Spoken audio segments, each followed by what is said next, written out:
The senator from Tennessee. I'm here today to discuss worrying developments in Mexico, our neighbors to the south, and to promote a solution on which we can all work together in the next Congress. Sadly, I also need to call out actions by our own U.S. Trade Representative that would directly undermine American companies facing threats from Mexico by allowing the Mexican government to expropriate their properties. Under the leadership of Mexico's previous president, Andrés Manuel López Obrador, colloquially known as AMLO, and current president, Claudia Sheinbaum, the Mexican government is committing a blatant theft against a major American company and, by extension, the United States itself. Earlier this year, AMLO launched an aggressive campaign of intimidation and lawfare to support the outright theft of assets in Mexico belonging to Vulcan Materials, an Alabama-based company that has been a trusted partner in our nation's infrastructure development for decades. Vulcan built and operated the only deepwater port on the Yucatan Peninsula and has used it to supply the crushed limestone essential to infrastructure projects from Florida to California. Vulcan's operations in Mexico are not just a business venture, they form a critical link in our supply chain and a testament to the importance of American investment in Mexico. But AMLO decided that he wanted Vulcan's assets for himself. Cloaking his true intentions under the facade of environmental claims, AMLO shut down Vulcan's operations, sent armed law enforcement and the military to intimidate Vulcan's employees. And now, under his hand-picked successor, President Sheinbaum, Mexico is now seizing Vulcan's deepwater port. President Sheinbaum now seeks to finalize this theft by declaring the property a naturally protected area. Let's call this what it is: corruption dressed up as environmentalism. This is not protection, it's plunder. Lending any credence to this authorization is absurd. These actions violate international norms, they ignore contractual obligations, they trample over the U.S.-Canada-Mexico Free Trade Agreement, again, an agreement where America actually gives preferential trade treatment to Mexico. Surely, America's government is standing up for her own nation's interest in the face of this brazen misconduct by the government of Mexico, right? Sadly, no.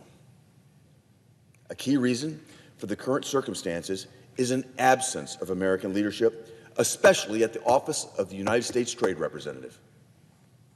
America's top trade representative, or America's top trade negotiator, the U.S. Trade Representative Catherine Tai, along with our State Department, have stood idly by while AMLO and Sheinbaum have escalated their anti-trade and anti-American agenda. Their inaction has sent a dangerous signal that the United States will allow its businesses around the world to be bullied, its laws to be ignored, and its negotiated agreements to be undermined. And it gets worse. Now, as reported in the Wall Street Journal, we're learning that the Office of the U.S. Trade Representative is siding with Mexico against the interest of U.S. firms by reinterpreting trade rules in a way that will erode the rights of American investors whose property was either confiscated or expropriated. According to news reports, USTR wants to limit the ability to seek redress by American companies whose property is expropriated. I stand here before my colleagues in the Senate asking why neither Congress nor the U.S. companies that would be impacted by these actions were ever consulted before the USTR stealthily moved to alter the USMCA agreement in a manner that undermines American interest. Ambassador Tai and USTR leadership need to clearly understand how negatively their actions will be reviewed or be viewed by this Congress. I can assure you, they'll not be forgotten. Making last-minute 11th-hour changes to U.S. trade agreements without review from Congress or the U.S. companies that would be negatively impacted is outright malpractice. It's a slap in the face of American investors and employers who've risked their capital overseas. And it will drive scarcity and inflation of critical infrastructure materials in the U.S., if Mexico is allowed to confiscate these assets, including a very strategic deepwater port. The implications of Mexico's theft and the failure of U.S. trade officials to defend America's interest go far beyond Vulcan materials. They directly attack the foundational principles of reciprocal trade, investor protection, and the rule of law. If Mexico is allowed to target without repercussion a company like Vulcan, one that employs thousands of Americans and has operated responsibility in Mexico for decades, that means no American business is safe in Mexico. This kind of lawlessness will shatter investor confidence in Mexico.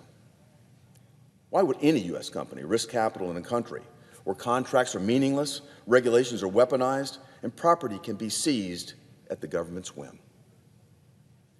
This erosion of trust threatens not only American jobs, but also the economic integration of North America, which many think is vital to our national security and our global competitiveness.